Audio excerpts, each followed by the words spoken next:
Thanks for tuning into the Hidden Tracks podcast. You can find us wherever you find podcasts or listen to music.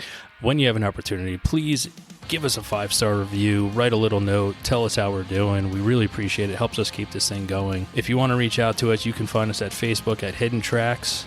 Instagram is at HiddenTracks99, and if you'd like to send in submissions or talk to us or give us any feedback about what we're doing, our email is myhiddentracks99@gmail.com. Thank you so much again for tuning in, and I hope you enjoy the show.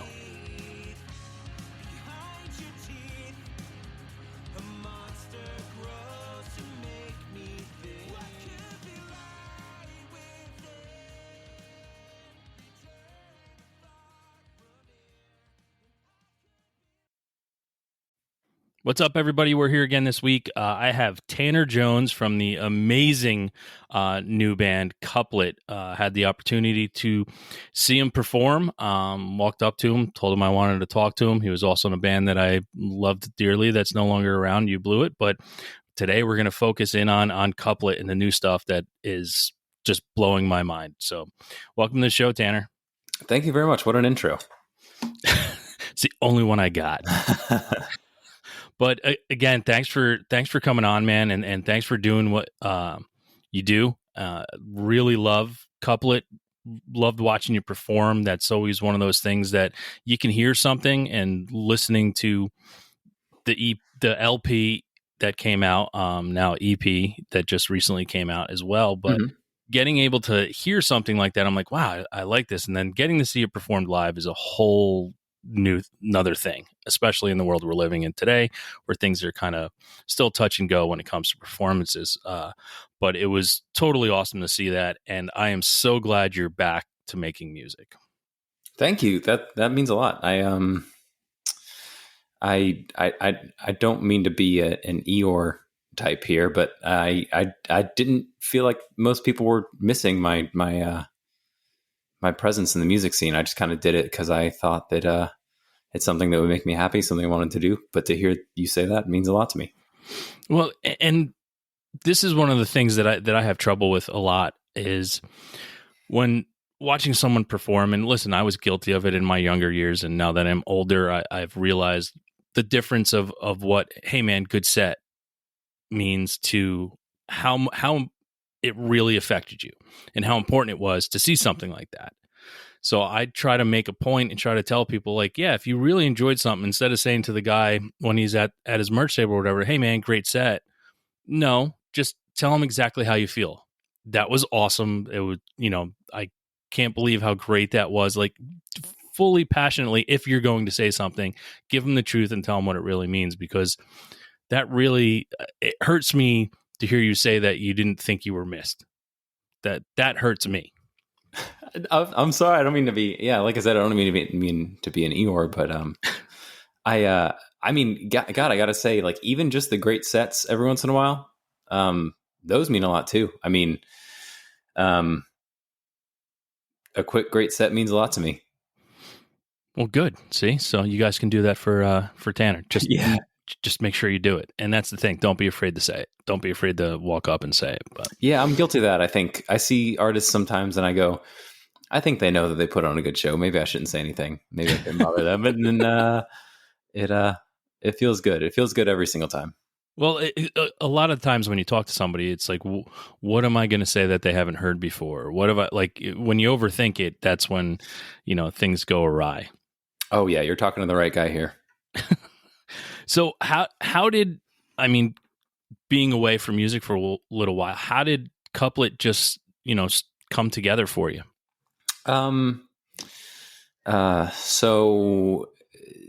have a long history with Evan and Adam, a longer history with Evan specifically. Evan and Adam are the other guys in the band, for the listeners. Evan produced two of my old band's records. So we had a history of collaboration and kind of learning how to create with two different minds on the table. So we always knew that we had a connection musically and as friends. And then Adam Beck, the drummer in COUPLET, was an assistant engineer on the last You Blew It record. we formed a pretty strong bond pretty quickly. And I was seeing his other band, Sincere Engineer, at a show here in Orlando near the end of 2019. He offered to have me come to Chicago to record some new tunes that I was working on for free. So I said, yeah. I had a flight booked for April 2020, and we all know what happened then, and that got canceled. Yeah, people keep talking. I was in a coma for 2 years, so yeah, right. Yeah. So yeah, we decided to try to push through, and there wasn't much going on, so we decided to try to turn it into an email thing. I would drop files into Google Drive. They would pick them up. They would kind of do what they thought they would. Back then, we would just call it producing. They would produce the songs, my solo songs. And after about 4 or 5 of them kind of going in and essentially rewriting them, changing the entire vibe of them, I think we realized that it was more of a band situation. So yeah, we decided to finish out an LP, put it out. And that's the story. That's the whole long, boring story.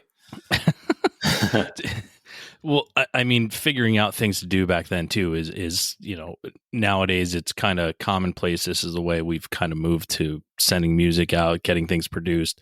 But to start having to do that, and I mean, what was the feeling like when they were sending stuff back and you're like, that wasn't my original intention, but wow. Oh, man, I was just so happy to be able to collaborate with other people for the first time again. They would send it back, and I guess this is just a testament to our kind of like our connection in terms of music and friends, I suppose. Anything they sent back was things that I was hearing writing the demos. I just didn't have the capabilities to put them on the demos.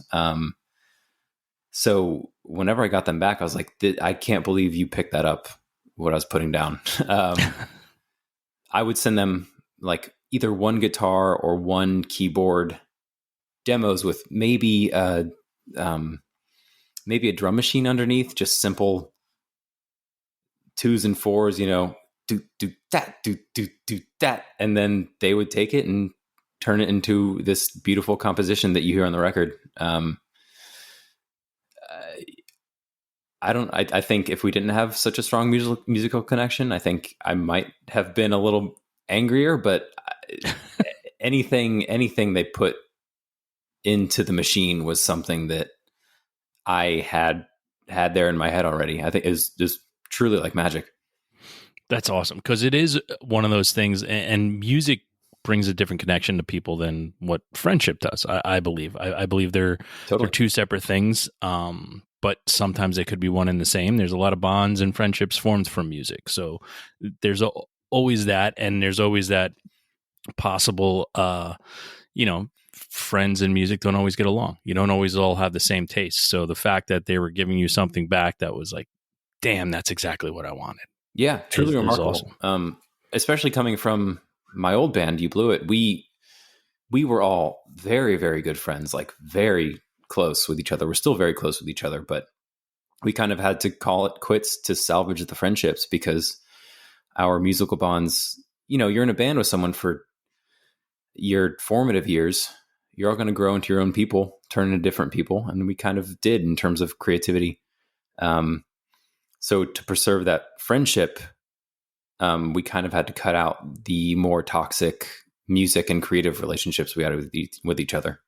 Yeah, I mean, and that's the growing of a person and in a band. I mean, it's one of those things, you see there's great bands and there's young guys in their 20s and you're like, wow, these guys are awesome. And it's like, I hope the best for them, but it is the thing, as you grow up, everyone's tastes change, and everyone's ears change and things just change. And I've always put it as, honestly, until I was 30 years old, I'm into my 40s now. Until I was 30 years old, I still didn't know who the fuck I was. I still don't know who I am, but I have a better understanding than I did when I was in my 20s. And when you're in your formative years of that and playing in a band, a lot of shit changes and a lot of people's, figure out who they are and they're like, yeah, this just might not be me anymore. Yeah, I mean, it's really remarkable. Like bands like Blink-182 or Green Day, or bands that have been together for, God, what is it? Green Day's been together for what, like 40 years now? Yeah, I mean, what was it, 89 Smooth Yeah. Out Sloppy came out? 35 So years. Yeah. yeah. That's an achievement in itself. Like, people look at them and they go, oh, sellouts, like whatever. But man, they cracked the code to figure out how to be in a band together for 35 years. That's remarkable. Yeah, it's astounding. Yeah. It's astounding. So when it comes to when you finally got to go out and perform this music that you worked on during the time I was in a coma, Right. What was it? What did it feel like when you first got on stage to perform this music that kind of meant something really special to you? Deep down, it felt very good. It felt, it felt a lot like getting back on a bicycle, riding a bike. It felt very comfortable on stage. I don't think I realized until the first show that, like, that's kind of where I feel like I belong. Like, I really mostly truly feel like myself on stage, even though it is, this is a whole other conversation, but like, getting on stage, you kind of play a character, but being there I felt comfortable in a way that I haven't in a long time. But to more directly answer your question, playing the songs felt very good, but I think Evan and Adam and everyone kind of did me a favor to kind of put me out of it, to put me out of that feeling. You saw me, I was singing alone. Yeah. I was a standalone frontman in Couplet this tour. And that was very uncomfortable for me. I don't feel like I'm a frontman. I don't feel like I have the capabilities to sing just with a microphone. What do I do with my hands? Totally. 100%. Do I put them in my pockets? No, you can't put them in your pocket. Put them on the mic stand? Maybe. But if you touch it, then it's going to make a noise, and then people are going to hear that, and the set's going to be bad. So do you put them in the air? Where do you put them in the air? So I kind of had a task in that moment to kind of learn more about myself, kind of come to terms with something that was very uncomfortable for me. And I think that only enhanced the feeling of, it's a juxtaposition between feeling at home and feeling totally uncomfortable. So I think I had an opportunity to learn a new thing, learn a new skill. I don't think I would call it a skill yet, just a thing I do. Just something different. Yeah, it's something different, but it felt really good. It felt really, really good to be back up there again. Well, listen, it didn't really, from my position, didn't seem like anything was off, or didn't seem like you were uncomfortable at all. Yeah, so. Thank you. But I mean, once the music hits, it's like, it's really easy to sink into it and go with the flow, kind of feel the music. So I'm glad you picked up on that. Thank you for saying that. Now, you recently dropped awesome new EP1. Love the names of what's being attached to the music you're putting out. So from going from 2020 and creating that music in 2021 to the new EP that came out, I want to say a month ago, maybe a month and a half ago. I mean, was there any difference in what you had originally created to coming into this new EP of what you wanted to do? Were there any different visions? Because I mean, there's some subtleties that remain the same as in songs, but some things that changed. Yeah, I think you touched on this a little bit on the Matt Scottoline pod you did with him. I think it just, tastes evolve, or at least what you're inspired by evolves in anything you do, especially in songwriting. So the first LP was very much inspired by a band called American Analog Set, bands like that. They're kind of more subdued. And EP1 was kind of more inspired by more pop forward projects like Sylvan Esso, this guy called Rit Momney.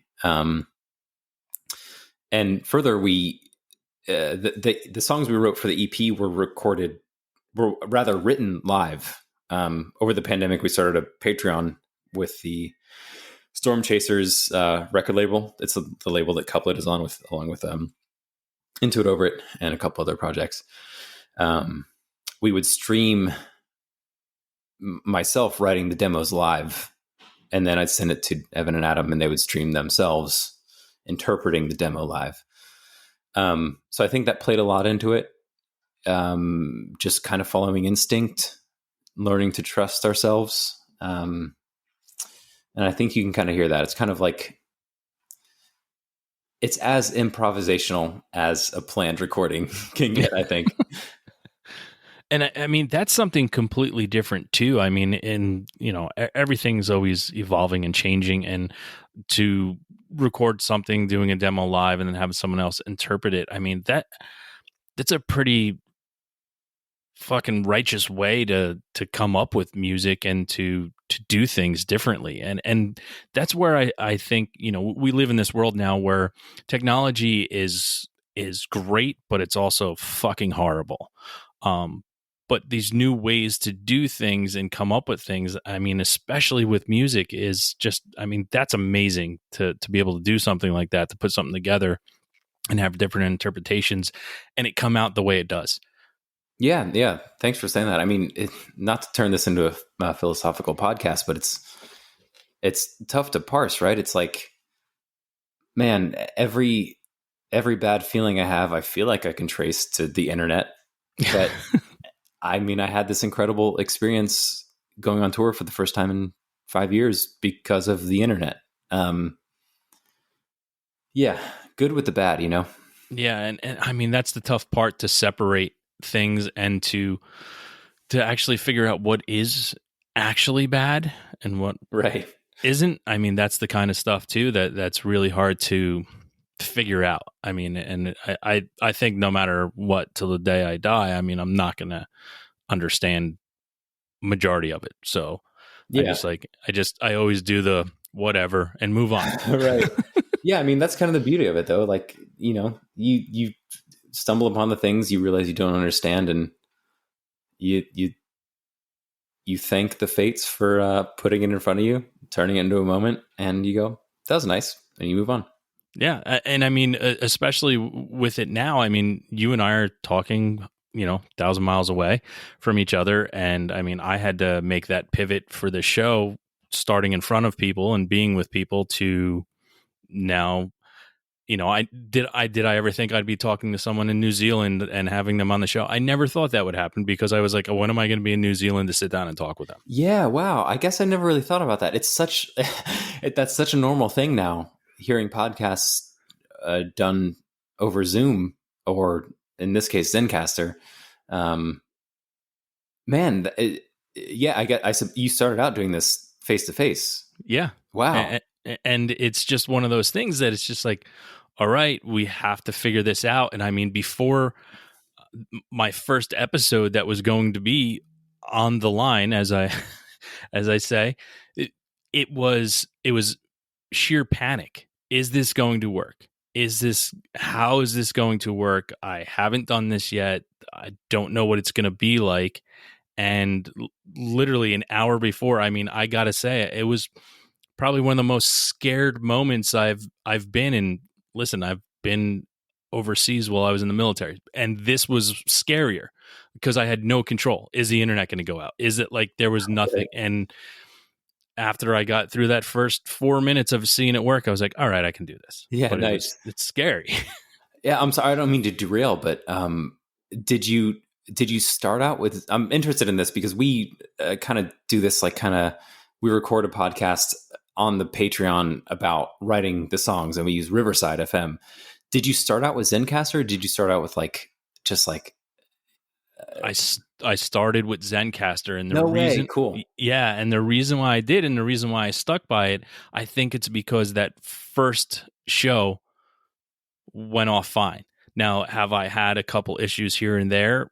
Yes, but I mean, we're past 100 episodes, and I can honestly say, if you can do something 100 times and have 2 or 3 times where it didn't work out, you're you're pretty good. So Yeah, cool. that's why I've kind of stuck with it. And I look at other things all the time if there's something better, but it was, wow, it got me through that first one. And then I stuck with it from there. And, I think 2 of them I did on Zoom because people didn't have a computer or whatever, Okay. but other than that, this is the way I do it. And sound quality is usually great. So it's one of those things that it's also now my security blanket. Yeah, true.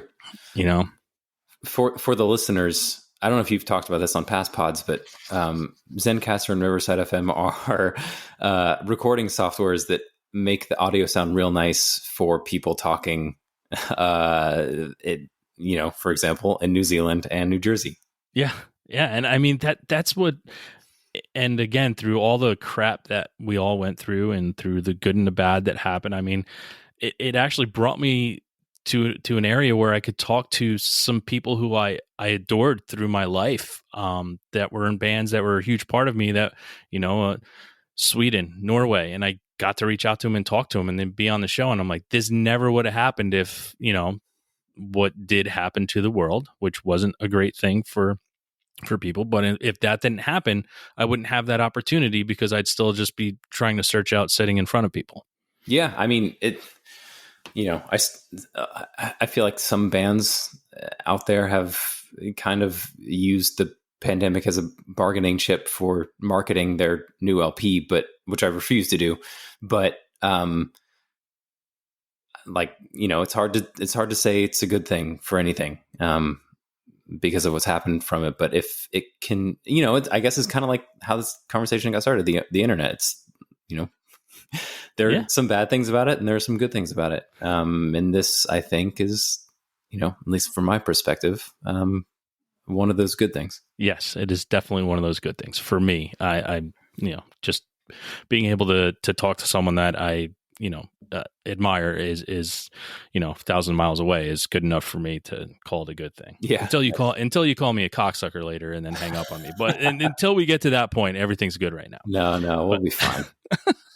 But so I'd like to find out a little bit about you and your life and how big of a role music's played in your life. And it always starts with the 2 moments that I always go to for people. It's the first time growing up in a household, listening and hearing music played in the background. And it's that first musical memory where something was just different. It wasn't no longer background noise that your mom and dad or sister or brother, anybody just had on. And then the second one is when you find your own music. So do you remember your first musical memory when music kind of changed for you growing up? I mean, who knows?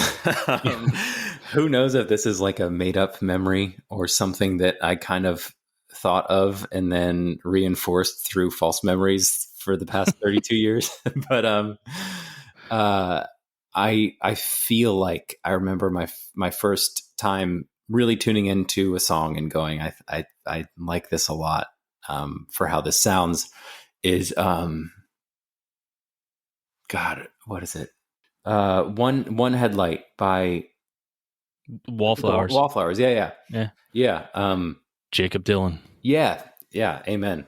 My parents weren't really, they're still around. My parents aren't so much into like music in the way that they will try to pass down certain records, at least not when I was a kid. But they really enjoy music in the way that they'll have it on in the background most of the time. And when I was a kid, they had an MTV rolling 24/7, because back then it mostly just played music videos. And that again, maybe I made this memory up, but I feel like that music video came on and I remember perking up and tuning in. Can't remember how old I was. I must have been 4 or 5 or something. It's funny. So it's funny that you bring up the Wallflowers. Anytime somebody brings up a band, it just goes past this. But there's something I have to say about the Wallflowers right now. Let's hear it. And for a lot of people out there that don't really understand in the whole Jacob Dylan being Bob Dylan's son and everything, and One Headlight, a song that everybody's probably heard a million times and not even realizing you've heard it that much. They were actually an amazing fucking band. And still to this day, I can go back to that album, and the album is fantastic. Like I've actually had it in my in Apple iTunes and deleted One Headlight to listen to the album, so I didn't have to hear the song that was constantly overplayed. And I'm just like, it was fantastic. Like it was great. And I know they got some shit because of how popular they were off of his song and the fact that he was, heir to royalty. But there it is. I had to say my two piece. Yeah. The Wallflowers are a fantastic band. If someone's out there, and just go listen to them, remove One Headlight and go listen to all their other stuff. They're very, very good. I get a lot of enjoyment out of them. So. I'm learning something here too. I don't think I've ever actually listened to the whole record. Feels like a travesty now that you bring it up like that. But, it's just a great rock record, and I think that's where, when it comes to stuff where, and especially back in that time when that came out, I mean, people were buying the album because of One Headlight, because you couldn't just get the song. I mean, LimeWire and Napster and that wasn't right there yet. But so you kind of had to invest in it. And maybe that's why I like it a lot, because I had to invest into all the other songs, because I spent a shit ton of money at the time. To looking back at spending that $20 to hold that CD in your hand to, oh crap, I only like one song. Listen, there's been a lot of misses in my life too. Yeah, a lot of misses. Yeah. But getting invested, that's what it's so. But that's my Wallflowers. They're a great fucking band. Give them a chance, people. Go out and listen to them. But yeah, well, not to keep bringing this podcast on tangents, but I feel like, he just did a documentary, Legacy of Laurel Canyon. Was that his? Yeah. Man, what a documentary. So good. He's a very talented person in his own right, outside of his father's shadow. I like that guy a lot. Good. See, we touched on something. Nice. Yeah. Jacob cool. Dylan, if you're out there, we like you. So from your next moment of when you started to find your own music, do you remember when that was, when something changed and you started to find your own type of thing? Because there's moments. I grew up with my brother was 10 years older than me, my sister was 4 years older than me. So I had all these steps in music, like crazy. I think it's why I love music as much as I do, from my grandparents always playing music to my parents, to my brother, to my sister, to me, like, and then finding my way. When I found my music that no one else was listening to, I was like, oh my God, I'm in this world of my own. Little did I know there was millions of other people in it. But do you remember when that was for you? Yeah. I mean, I had friends in bands when I was in middle school. And when I was always a little bit younger than them. They were 14. I was like 11 or 12. So I would pick up on things they were listening to. And as embarrassing as this is to say, like, once they started showing me bands like Blood Brothers or Thrice or Early November, it's like I think that's when it finally clicked that you could make music that sounded different than the things that were on the radio and still resonate with people. Especially in the case of Blood Brothers, like, you could make something sound, I think this is not controversial to say, but objectively awful, and have people still latch in onto it and go to your shows. Like, that is incredible. That is crazy. That is nuts, because for me, I think it was like Adam and His Package. Okay, yeah, remember that band? Like, hearing that and being like, okay, this is like, especially the first album, this is not great, but for some reason, what the fuck? Why am I liking this? It's just one of those things where if it just hits you in a certain way, it's just weird. It's one of those things, like, it wasn't great, but for some reason I liked it. Yeah, I mean, if something makes you feel something, that has merit on its own, Yeah. Good or bad. Yeah, good or bad, totally. I mean, like, there are things that I'm coming around to that I hated when I was in my formative years. And now I consider it something in my wheelhouse. Musically, give me something like that. Man, I'm ashamed to say I really disliked country totally when I was in my formative years, between like 14 to even 24, 25. Willie Nelson, Buck Owens, anything that sounded that you could put in the country category, I strongly disliked. I'm glad you just clarified country. So with the people that you named, thank you for that. Yeah, go ahead. Sorry. No, because that's the real country, as I call it, is Oh yeah, great. You know, the new stuff is where you and I may have had a little tangle. I'm finding these artists through connections between like I said, Willie Nelson, Buck Owens, Graham Parsons. There are some new artists out there that are doing it very, very, very good, very classy. Charlie I've Crockett. Had a classy country, new country, and it's not the new bubblegum pop country. It's right. All right, you're a younger guy playing real country music. I love this. Yeah. I mean, Charlie Crockett is one of them. There's this band called Midland that like they are like straight up polished country, but they really pull from like the 80s and 90s sound in a good way. There's a band I just saw called Michigan Rattlers. They're young kids, and I mean, if you want to listen to something new like that, they were fantastic, and they just have like a great sound. Like it's country, but it's not. But you get a country, and it just really good. So cool. Just something to check out. Michigan Rattlers, is that what you said? Yeah, cool. Yeah. Michigan I would definitely check them out. Yeah, all that to say, I'm ashamed to say that I was disgusted by that stuff when I was for about a decade of my life, but it's really come around for me. I think it, well, because it draws off of music, especially. I mean, it draws off of songwriting experience, right? Mm-hmm. So that type of music that was sung by Willie Nelson at 40 years old, you didn't have any of that in your life at that. You know what I mean? So that I always push it back to the Springsteen. I say it all the time here. It's, when I was a kid, and I grew up in Jersey. I still live in Jersey.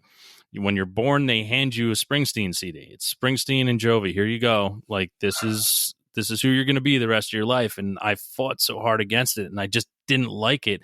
And in my 40s, I'm like, well, because he never was speaking to me when I was 20 years old. Right. He was speaking to the 40-year-old version of me. So now I get it, and I can listen to not all of it, but a good part of it, and be like, okay, now I get it, and it's not terrible. Yeah, so. That's a great point too. I mean, maybe there's some kind of like osmosis aspect of it as well, but yeah, I think that's a really good way to look at it as well. I've never really thought about that. Same, just thought-provoking things happening here. Right. Now, was there a band when you got your eyes opened through Thrice, Blood Brothers, was there a band that you found on your own that you were so excited to show someone? What was there like, oh my God, if you like this, you'll like this. I found these guys. Was there any, band or maybe even a comp CD that you found that you were blown away by and had to show everybody?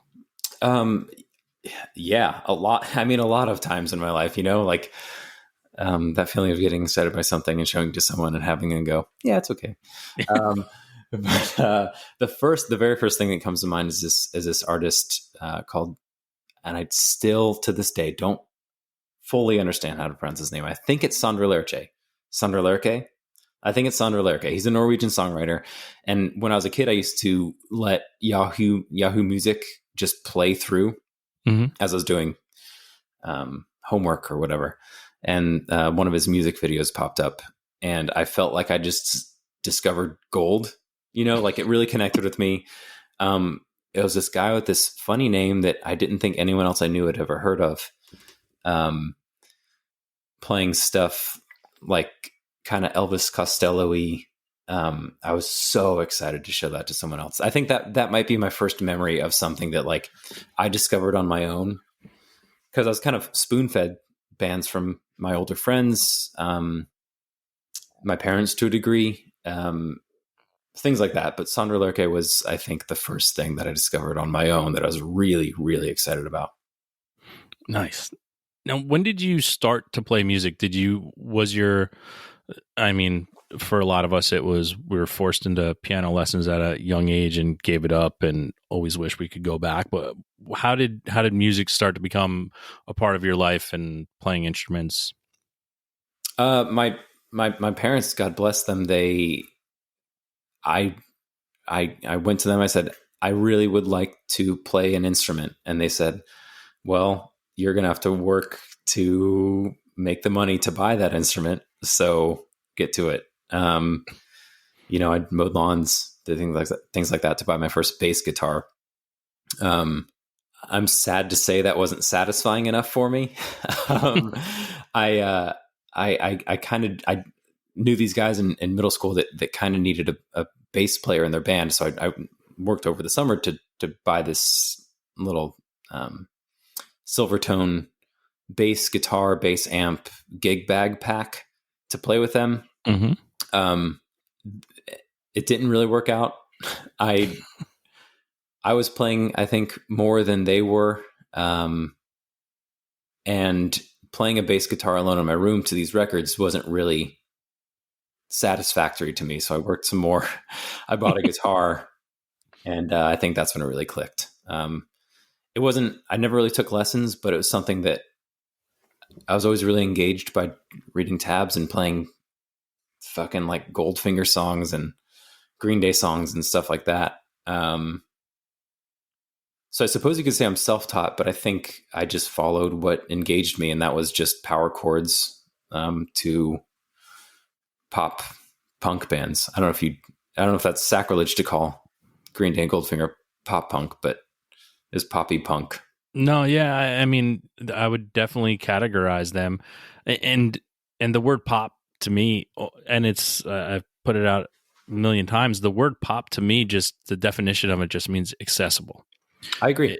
It just means that your brother can like it, your sister can like it, your parents could even like it. I just think that's what pop is, and it's more accessible to a wide variety of people, and that's why Green Day became successful. I think because they had a sound that not only resonated with me, a young teenage kid with green hair in high school, but also the quarterback of the football team. Yeah, and I mean, to heap more praise on Green Day, I mean, to connect... They need it, so let's continue. To connect the generations like that, like, is remarkable. Like, they turned my uncle onto music. They turned me onto music. They turned kids in 2004 onto music with American Idiot. I'm sure they're still turning kids onto music. Man, I've never really thought this deeply about Green Day, but what an astonishing band. So cool. Well, and again, because it not only did it make it accessible, it made it, how do I want to put this? It made it okay for someone else to do it, and kind of, I don't want to say easy, but easier, because it was just punk power chords and just having a melody, and that's really what it was. And I think grunge did that too for the time where, and especially for me, one of my pivotal bands was Sunny Day Real Estate, and hearing that back in the 90s and being like, there's a whole nother world of music out there that not only can you do this, you can do this and you can do this. And that was, that moment where, wow, maybe I can do this too. Yeah. I mean, there's this kind of connecting fabric between songs that Green Day writes and, like, to bring it back up, old country, like, there's that whole thought that around when Hank Williams was around, that a country song was only 3 chords. A Green Day song was only 4 chords. And like, why should that say that has less artistic merit just because it only has a simple songwriting pattern? Like, Hank Williams is the most popular musician of all time, perhaps. Green Day as well, like we've said. I mean, you and I have both heard of them, so yeah. I mean, yeah, totally. I don't know, man. Yeah, just remarkable. Really cool stuff. Really cool. Music is fucking great. It really is. It is the universal language. Mm-hmm. It is what music is. Now you started playing guitar. I mean, and you had bought that bass and was in a band. I'll ask you, do you remember the name of that band that you were playing bass for? Yes, it was Slightly Modified. Slightly Modified was the name. That's not terrible. Holy shit, that's not terrible. Yeah. Yeah. It's I mean, I mean, it's like if you if you asked a middle schooler to come up with a band name, slightly modified would probably be one of the first things that they would say. So I would say it's elementary. But yeah, I would agree and say it's not terrible. It's not like, No, it's not. Listen, we've had some horrible ones on the show. yeah, so, it's not like the fart knockers or something. Yeah. Which there might be a band like that right now. Yeah, Look up on Bandcamp. There's probably a band. That's also not a bad name. Yeah. Now, self-taught on guitar, and what was your next step to once you figured out guitar? Was it I got to rush out and meet other like-minded people like myself and start a band? Was that your natural progression, or was it I just want to become good at this and start writing songs on my own? Yeah, and I mean the urge as a 11 to 16-year-old is always going to be like, I want to go out and I want to meet people with my like-minded interests and collaborate on something that I'm passionate about. But I grew up in a town called Fort Myers, Florida, which is very much it's on the coast of Florida. So it's very boat heavy, very outdoorsy. So, I was a kid who mostly had friends who were learning to get their boater's license or learning to get their scuba diving license. I didn't know a lot of people that were very jazzed about creative endeavors. And the kids that I was in contact with that did enjoy those creative endeavors were kind of out of my league. I guess I just kind of had to learn to write songs myself, which felt terrible as a high schooler, as most things do. But you remember the first song you ever wrote? I think it had to have been something called like Fake Hello or something like that. Not bad. Yeah, Not I'm bad. sure it's on my hard drive somewhere. But yeah, we all have our own paths. And it's probably a good thing that I ended up learning how to write songs by myself at a pretty young age. Now, doing that, do you remember the first time you performed, in front of strangers? Yeah. What it was like? Yeah, I was 17 and I had a friend of a friend who was having a birthday party.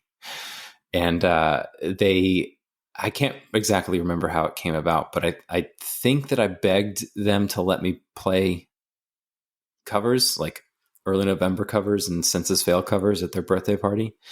And they let me. And man, what an exhilarating feeling. I still, to this day, cannot forget that feeling. It's like when you get in front of something that is unquantifiable and you don't know, and it's just like, you can't stop shaking. Yeah. Yeah. It's, it was that feeling, but it felt like a brand new world after that. I felt like I got over the hump. And look at you now. Yeah. Yeah. So after that performance, is there a performance besides that in your mind that stands out for good or bad that, you just always go back to for some reason and just be like, wow, I can't believe that happened?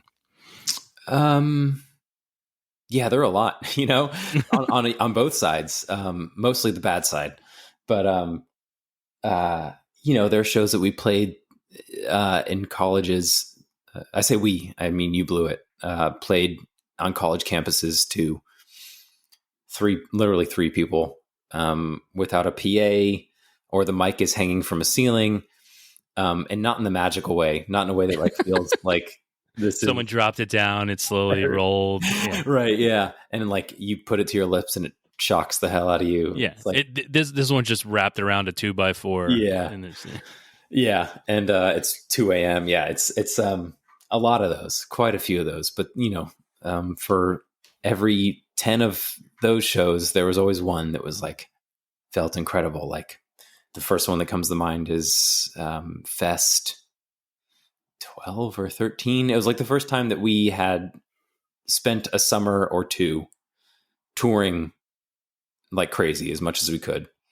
And then Fest rolled around and we played this venue called the Woolly, which is, I think, about a 500 cap. And we were fortunately able to fill it and play to what felt like an entire room of people singing it and looking out into a sea of couple hundred people as a 22, 23-year-old singing your songs is like something that you definitely do not forget. I think of all the shows, I think that is maybe one of the ones that sticks with me the most. And also we did a warehouse show directly after that one that is equally as impactful. Man, what a magical night. What a magical night. It was incredible. I'm going to take that with me my whole life. And so I think I'll know the answer to this, but for our listeners, they may not. Now, is there someone that you performed with on the same bill that they either opened for you or you opened for them, that when it was happening, you couldn't believe it was happening?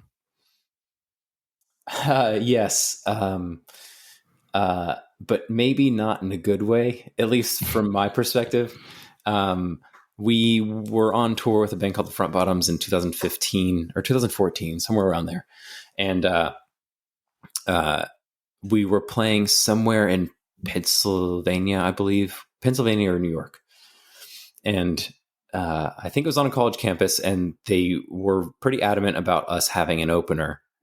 So they called this local kid to come open the show for us. His name was Alex. And he got on stage. He played his music that to me just sounded like Weezer or Nirvana worship, which is not a bad thing, but you hear that a lot, and you hear a lot of people do it very poorly. He was fortunately doing it pretty okay, and just rolling around on the floor, being a maniac. And I was so turned off by it. I was like, I can't fucking believe this guy is doing this right now. He's opening a show and he's like going over his time. He's just doing feedback for the past 3 minutes. I'm over this. He's rolling around on the ground. This is crazy.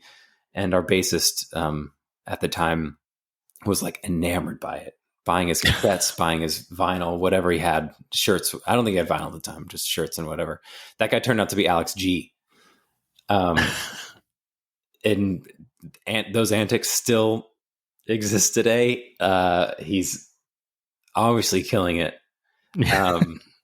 I did not feel that way in the moment, ashamedly. But yeah, I think I work in a coffee shop now, and whenever Alex G is on, it's a nice little bargaining chip if I want to be a real old head dickhead. Be like, well, gather around, children. So going from that, is there a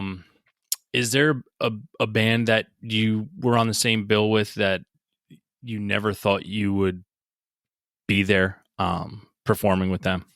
Yeah, I think I'm showing some of my age and I guess geekability, as annoying as that sounds. Geekability is not a word, but the word geek, I think, is sometimes kind of annoying. Coheed and Cambria. Okay. We got to play about 2 weeks with them. You Blew It got to play about 2 weeks with them. And that was just,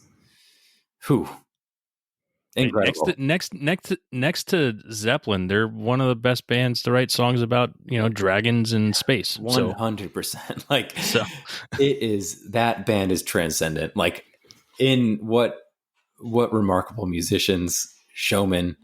Oh my God, people. Oh, it was incredible. Still cannot believe okay.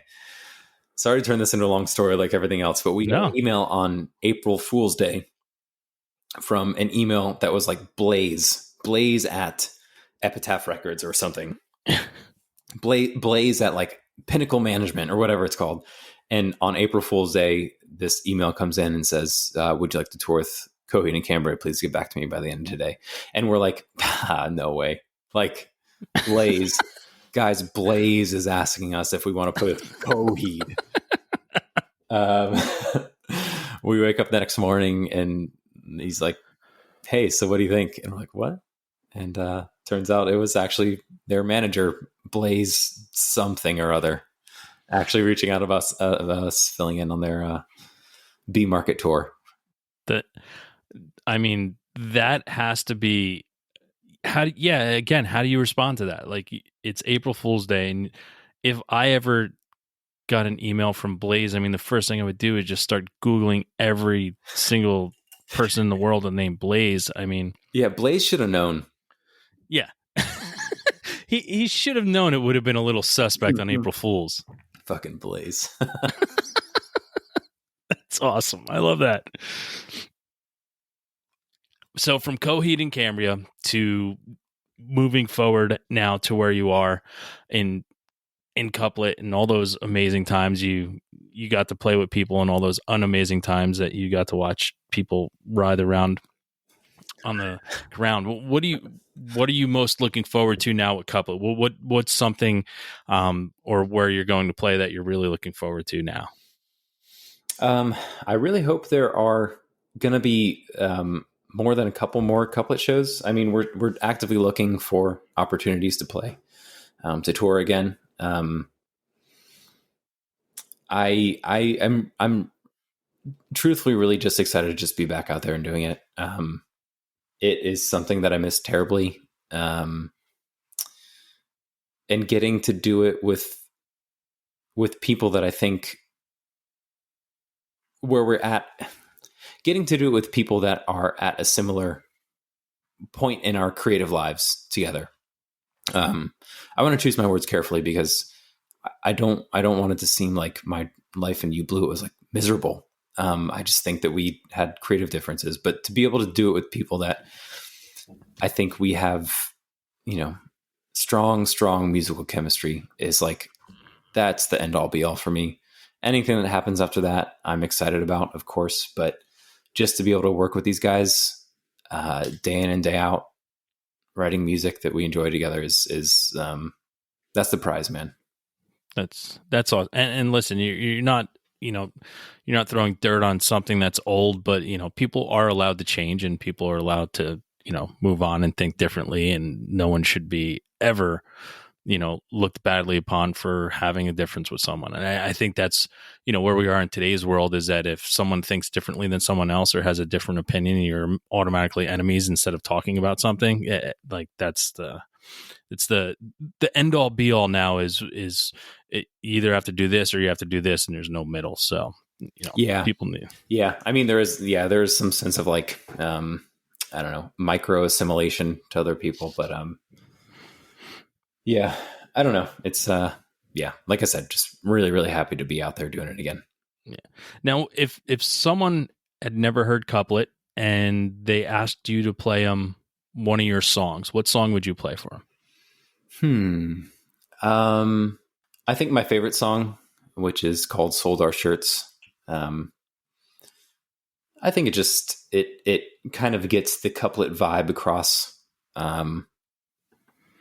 It's a song I like, that I feel like I stepped out of my comfort zone on. Especially if that person had past knowledge of You Blew It, I think it would be kind of a nice entry into what Couplet is all about. Awesome. Now, in your life, and we've been talking about bands we keep going to Green Day, but now I want to find a band in your life that's never let you down, someone that you've always turned to when you need something. A band or an artist, whoever it may be, that's just never let you down with their music. That is a really tough one to answer. Now, don't get me wrong. There's some of my favorite bands put out an album and I like 4 songs, and 4 of them are shit. But I mean, it's still someone that I turn to, because, and that's the great thing with music. There's always the other stuff. It's always there. Yeah, totally. I'm trying to think of a band that, I mean, John K. Sampson and his related projects is one of those that, like, I will always at least give it 3 listens. Just to make sure I like it.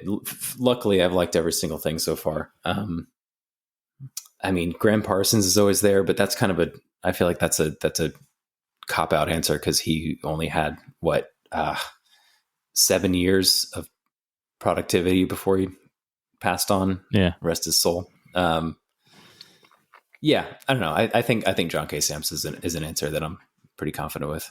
No, that's great, and he's one of those artists that, looking back at, and trying to explain people that knew him from Weaker Things, I'm like, well, here, check out this album. This was the band he was in prior to this. It was called Propaganda. They were punk. Here you go. And people are like, he wasn't in that. I'm like, yeah, no, that's his band. He was in that band. Yeah. And then Weaker Things came out and blew my fucking mind. And then all his solo stuff was great. And having the opportunity to see him perform was a highlight of my life too. Watching him by himself on stage at a winery, I was like, this is awesome as fuck. Yeah. Was that on that tour that, God, what was it? 2018, 2017, is the Winter Week tour? Yeah. With Greg Ginn. Yes. Yeah. That was a great tour. I don't know if he did it for your show, but on our show, he did, the like 4 or 5 sequential, Virtue the Cat songs. Yes, he did, because he was actually wearing, so I saw him, it was Halloween night, and everyone was dressed as Kiss, a Kiss character. So, yeah. Oh, what an experience. Yeah. I can't imagine the thought of like, because when he was playing that for our show, I kind of had to walk away or like turn away from my girlfriend at the time. She's my wife now, but I kind of had to turn away and like be like, I'm definitely going to cry. Not that she hasn't seen me do that before, but like, I just can't do that in this crowd of people. I got to like, really, I just need a moment. Go with it. Yeah. A moment with no one looking at me. I can't imagine doing that to a man dressed in Kiss makeup. Yeah. That's rich. All right. There's a big moment in your life, and it's when you get your driver's license, and you get to go pick up a friend or girlfriend, boyfriend, whatever it may be, and you're blasting something on the radio. Do you remember what you were listening to the day you got your driver's license to go pick someone up? I mean, I think it was probably what was ever popular at the time to say that I was, I got my license in 2006. So, shit. I was really into Gatsby's American Dream at that time, but I not to bring them up again, but Blood Brothers, I have vivid memories of driving down the highway with my friends blasting their record. I actually blew out my speakers. I had to buy new speakers for my car after that night. But yeah, Blood Brothers is my answer. Awesome. All right. You got 5 minutes left to live. Meteors coming crash into the earth. You have to listen to one song. What song would you listen to? Jesus. Holy moly. My instincts are taking me to something soothing. Like, oh man.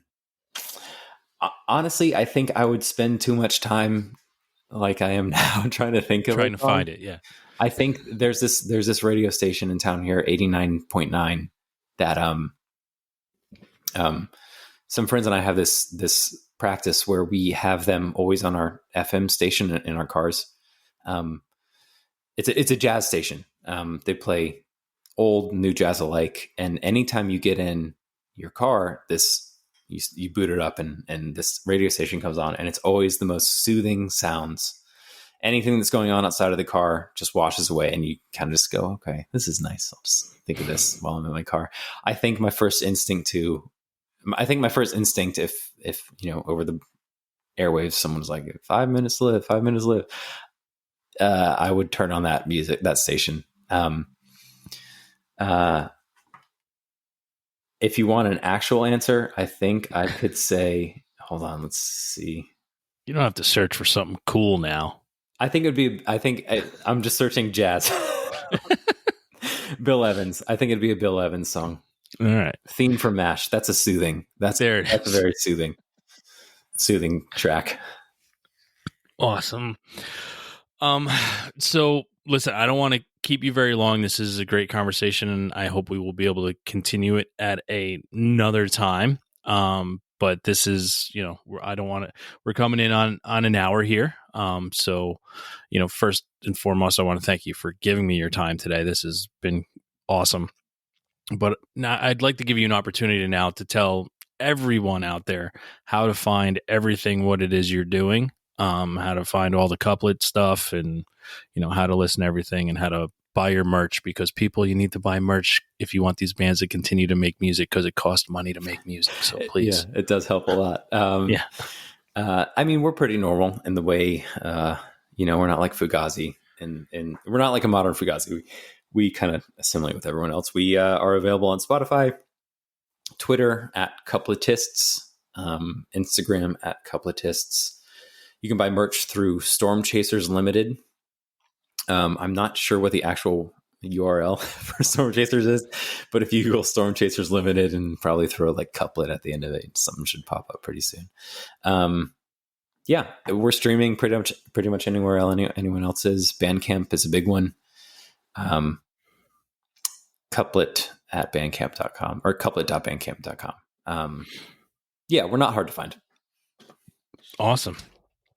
So we're now coming into our final segment, which is our weekly threes. It's 3 things that you're listening to right now that you'd like people to check out. It could be new, could be old, doesn't matter what it is. But 3 things you're listening to that you'd like someone to listen to. Great. Let's see. Let's fire up the old Spotify. I still have Spotify. I'm sorry. I don't know why you need to apologize. It's a music service that pays you 0.0003148 cents per stream. So it also really syncs well with the Sonos in the shop. Yeah. So that's nice too. Let's see here. One record that I think a lot of people don't appreciate enough is Out of the Blue by Electric Light Orchestra. I think that is such an incredible record and so gimmicky and good at emulating other genres. It's so wacky. It's so much fun. Out of the Blue by Electric Light Orchestra. I wish that was more in the vernacular of music fans in general. I love the fact that you just threw that out there. Are you an ELO fan? Yes. Yes. Hell yeah. What a band. Oh man. For the sake of brevity, there's this there's this bossa nova Brazilian jazz band called the Zimbo Trio. They have a record called Zimbo. It's like one of their first ones. It is so cool to listen to because it's clear that they just ripped it from vinyl. Probably someone couldn't find the masters, so they ripped it from vinyl and put it on Spotify. It sounds fucking awesome. It's great music, but it just sounds so cool to listen to. I've never heard anything like it. I think everyone should at least give it a spin, just see if they enjoy that type of like fragile kind of warbly sound coming through their digital speakers. I think it's really, really cool. Let's see. Oh, the new Diners record. The new Diners record, I think, is phenomenal. They are one of the more reliable. Kind of to go back to your question previously, they are one of the more reliable bands, at least as of late to me. I think anything they put out is just golden. And the new record called Four Wheels and the Truth is no exception. Yeah, and that just came out recently. So. Yeah, not too long ago. Yeah. Awesome. Good 3. Good wave of threes there. That was, I like that. My 3 for this week, everyone. My first one is Jetty Bones, indie pop from Ohio. Hell yeah. Moniker of awesome woman doing great stuff. The name of the album is called Pushback. It's, for me, poppy again, just lends itself to a lot of people to hear it. So that's number 1. Number 2 is a band called Dry Jacket, one word, out of New Jersey, my home state. There's an album called Going Out of Business, their most recent album. It's just great indie music. Don't want to label shit. It's just good. Just listen to it. Yeah, I agree. They're awesome. Yeah. And last but not least, someone recently turned me on to this band that I didn't know about. And I'm surprised I didn't because they're fucking awesome. The name of the band is Mew, M-E-W. Cool.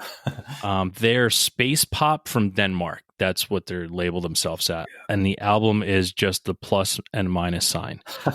It's it's just a great it's just great music to have on. I listened to it. I think I just kept playing all their stuff on Saturday. I was outside just sitting there, and I just went through their entire catalog. And I was like, how did I not know who these people are?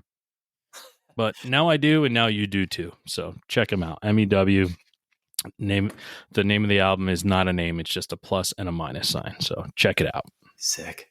Tanner, again, thank you so much for being here. Thank you so much for getting back to what you love, and being able to do it with people you enjoy doing it with, again in life, and being in the same space, because what you're putting out is righteous as hell. I'm glad you're doing it. It was awesome having an opportunity to see you perform it live, talk to you, and now have you here on the show, and just want to thank you for what it is you do for my ears and my life. So thank you. Yeah, thank you very much for having me. I just got to say, you and your wife coming up to me at the merch booth in Brooklyn really meant a lot. You guys are so kind. You're so gracious with your time. That show is my favorite one on the tour, and I think you guys and people like you guys were a really big part of that. So thank you very much. Well, I appreciate that. And, we take our time to tell the people that give us your soul, because that's what you're doing when you're performing, how much it means to us. And I truly hope other people will do that along the way and continue to do that for people, because it's really important. And it means a lot to me, because I know what it takes to do what you're doing, and, to be away from people and to go out and tour. And it's a lot, and it means a lot that you do it for us. So thank you. Thank you. That's very kind. Thank you very much. Amen. Amen. Well, everybody know what time it is now. Go out, listen to Couplet, and have a great fucking time. We hit our stride, numbers higher than the other guys, and we tagged the right accounts. We sold our shirts, the venue paid us what we're worth, and we slept the right amount. Then we play every city, and everyone's pleased. And back home, we didn't miss a thing, no weddings or babies.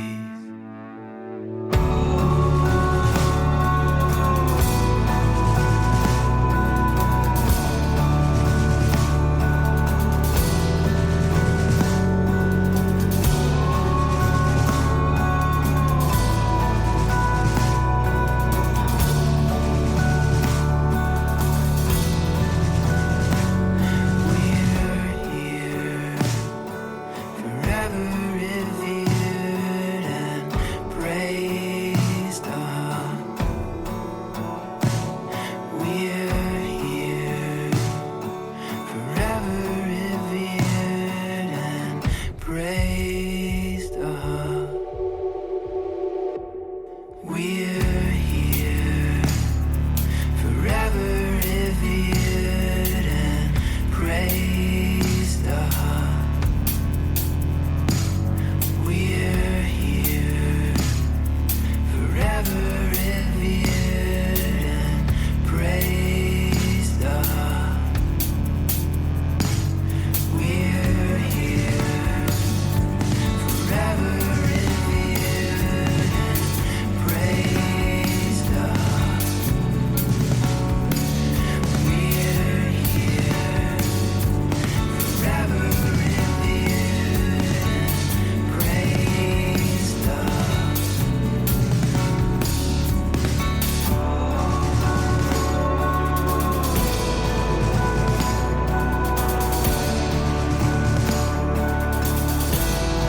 Thanks again for tuning into the Hidden Tracks podcast. We hope you enjoyed this week's show. Don't forget to follow us on Instagram at HiddenTracks99. Also, send all your submissions myhiddentracks99@gmail.com. Tune in next week. You may find your new favorite band, and don't forget to go out and have a great fucking time.